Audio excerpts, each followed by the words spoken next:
Hi, Assalamualaikum warahmatullahi wabarakatuh.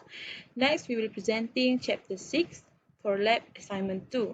This chapter will be presented by me, Nurmazatul Kamara binti Muhammadin, representing my group. Okay, we start from question A. Construct and examine the correlation matrix. So, first go to data. Data analysis, click correlation. Input range, data in first row, output range, and then click OK. Next, we need to change 4 decimal point, and that's it. This is the answer.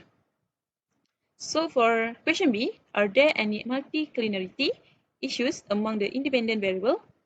So the answer is there is no multicollinearity issues among the independent variable because there is no less than 0.7 correlation. The number of unemployment rate, interest rate, trade and inflation rate in IV1, interest rate, trade and inflation rate in IV2, trade and inflation rate in IV3, and inflation rate in IV4 are those values are not more than 0.7.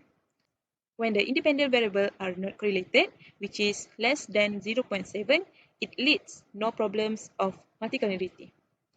Okay, now for the first model, we put all the variables in this table. And we also need to calculate the regression statistic on every model, like this. Okay, for model 2, we remove the growth variable and also calculate the regression. Model 3, we remove the unemployment rate.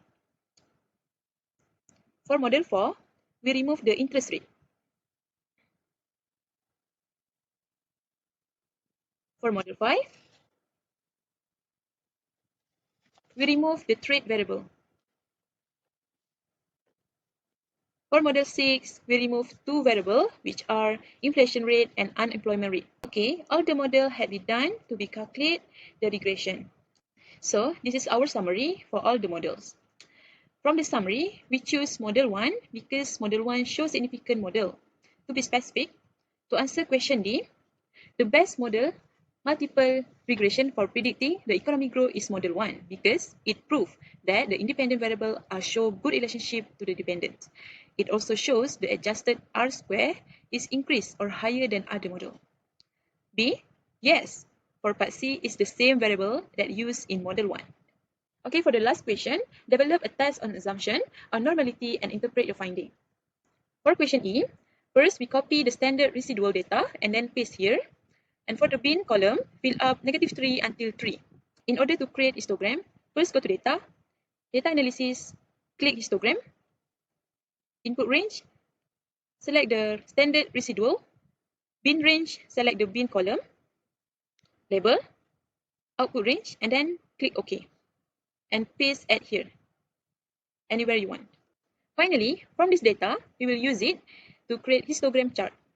First, you select, and then go to insert, choose histogram, like this. You change histogram, and then you can change the color and style.